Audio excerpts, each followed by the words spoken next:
Oke, selamat datang semua, kembali lagi sama gue Muhammad Arfan Abdul Santoso di Dorpin Indonesia.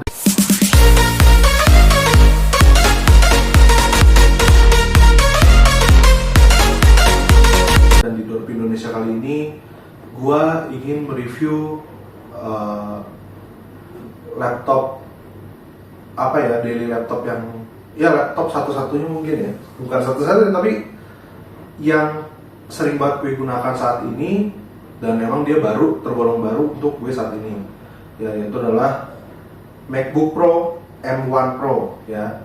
Jadi gini teman-teman, untuk pertama-tama gue bakal jelasin dulu ya. Mungkin banyak banget teman-teman yang nggak mengerti tentang MacBook Pro M1 Pro, maksudnya gimana? Maksudnya MacBook M1 tapi MacBook Pro apa gimana gitu ya. Jadi MacBook Pro M1 itu berbeda dengan MacBook Pro M1 Pro. Jadi MacBook Pro M1 Pro ini adalah serinya itu adalah MacBook Pro dan chipsetnya itu adalah M1 Pro. Jadi M1 sendiri itu terbagi dari tiga, bukan terbagi jadi tiga kategori guys, tiga level nih istilahnya.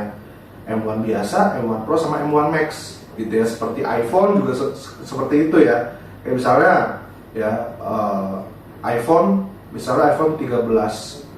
aja, terus 13 Pro, 13 Pro Max gitu ya. Tetap ada 13 Pro dan Pro Max gitu ya. Nah, ini terjadi juga di lini MacBook mereka gitu.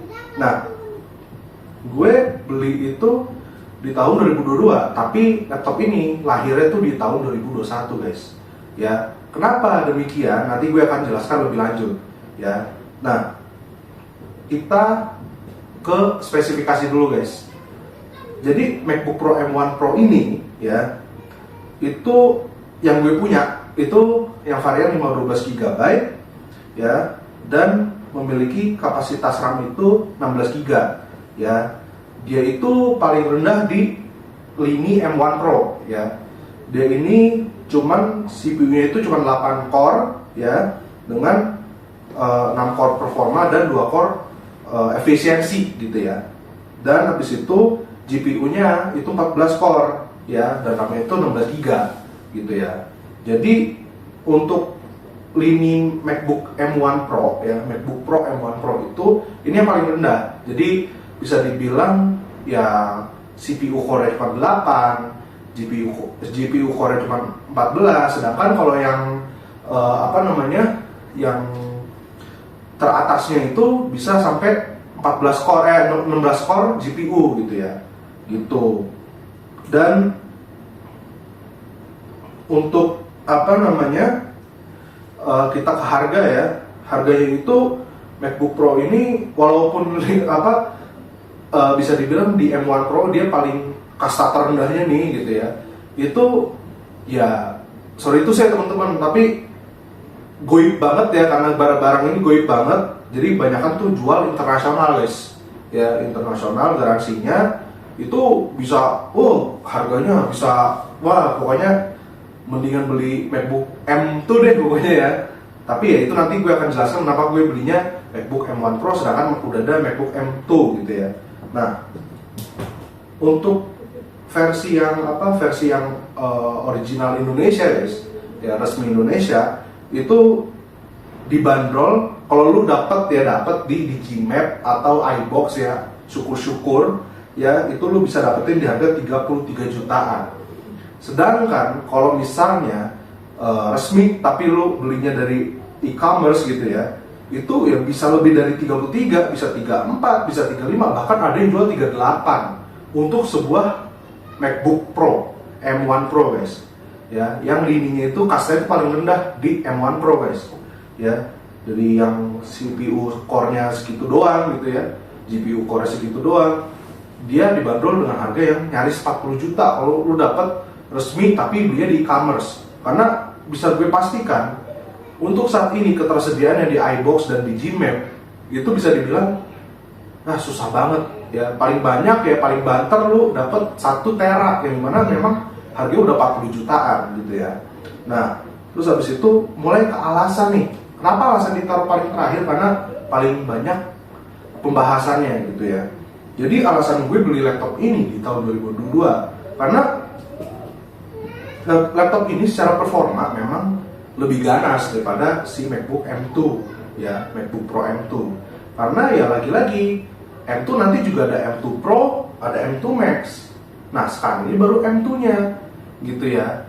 Dan gue juga dapat pencerahan dari mas-mas iBox waktu itu. Ya terima kasih nih karena mas-mas iBox, jadi gue tercerahkan. Oh ternyata beda. Waktu itu gue bener-bener belum tahu. M1 kan cuma M1 doang gitu. Ternyata ada M1 Pro, ada M1 Max. Nah sekarang itu kondisinya M2 itu baru M2 doang, belum M2 Pro, belum M2 Max. Jadi kalau dibandingin dengan M1 Pro gitu ya, ya skornya bakal kalah jauh banget lah gitu ya. Nggak jauh-jauh banget sih, tapi maksudnya masih kalah lah. Jadi untuk memaksimalkan produktivitas gue ya sebagai content creator, sebagai software yang gue pakai tuh berat banget gitu ya. Jadi ya kalau gue beli M2 ya kasihan laptopnya gitu. Nah jadi kalau kalian mau tahu M2 itu spesifikasinya itu memiliki CPU yang 8 core guys ya, 8 core CPU ya, sama dengan yang M1 Pro ya. Ini 8 core CPU ya. Terus GPU-nya 10 core. Jadi M1 Pro itu 14 core ya, dia cuma 10 core gitu ya. Dan RAM-nya itu 8 GB gitu ya. Dan lagi-lagi ya chipset juga gitu ya. Chipsetnya dia M2 bukan M2 Pro gitu ya. Nah, dan kenapa gue milih M1 Pro nggak gue tunggu dulu M2 Pro gitu ya? Karena gue itu membatasi pemakaian laptop hanya setahun. Karena dengan pemakaian gue yang berat, biasanya laptop gue itu udah almarhum biasanya gitu. Tapi ya insya Allah ini akan terus berjalan ya, terus bisa mengabdi nih laptop pada gue gitu ya. Jadi nggak cuma setahun, tapi gue pembatasannya itu minimal banget tuh setahun gitu. Kalau setahun misalnya gue harus ganti laptop lagi, ya gue udah siap. Dan menurut gue, ya gue gak usah nunggu M2 Pro, makanya gue langsung membeli si M1 Pro gitu. Mungkin nanti gue bisa beli M2 Max kan nggak ada yang tahu gitu ya. Atau gue mau pindah haluan dari Apple ke Microsoft ke Windows, ya gue nggak ada yang tahu gitu loh. Dan kenapa gue milih MacBook?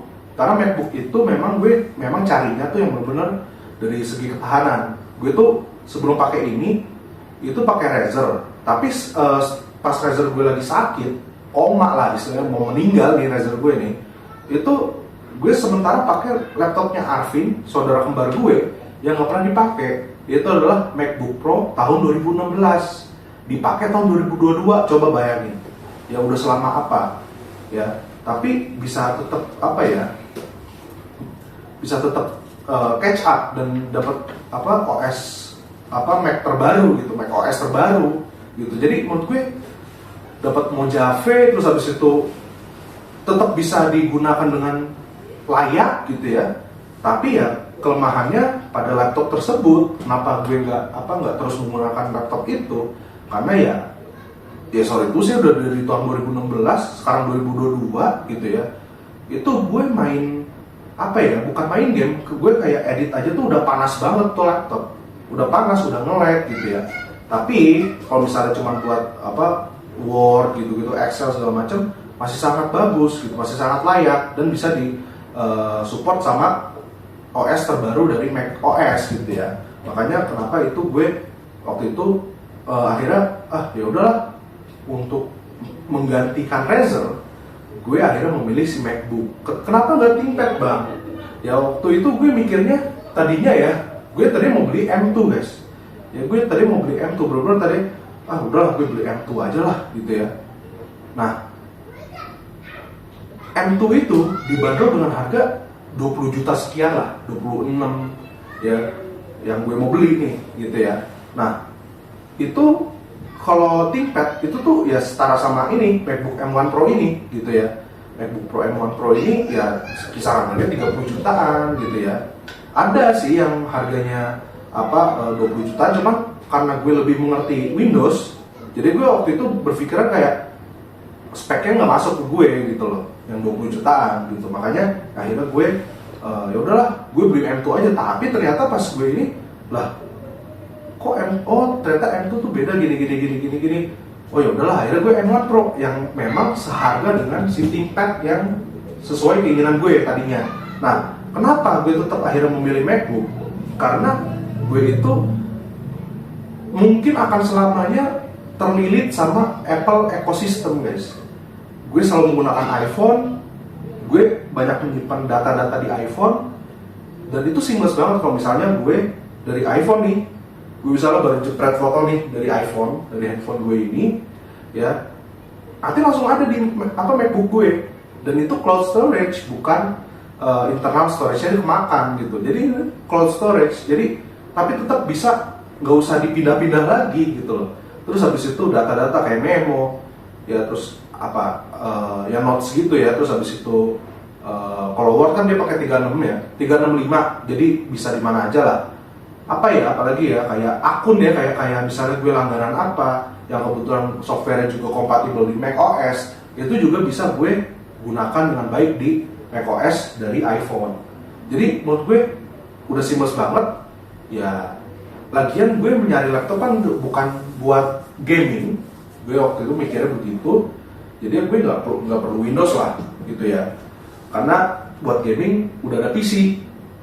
Gue cuma butuh laptop untuk menunjang aktivitas gue seperti editing dan lain sebagainya ya, selain gaming gitu ya. Gaming kecil kayak Counter Strike, CSGO gitu ya. Terus habis itu The Sims ya bisa banget gitu loh, nggak usah mikir lagi. Tapi paling ketara kalau lu udah edit di Final Cut Pro, itu lu bener-bener kayak udahlah, nggak ada lawan lah.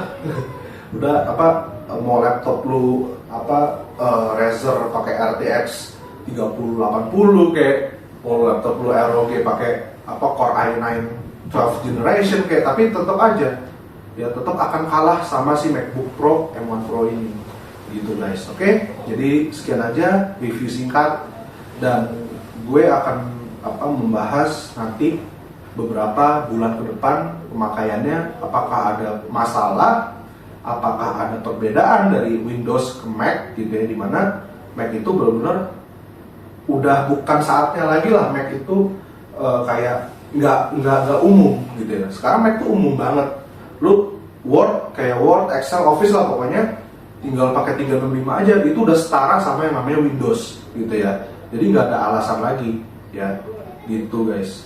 Oke, jadi sekian aja dari gue Muhammad Rafan Santoso dari Indonesia. Gue pamit, bye bye.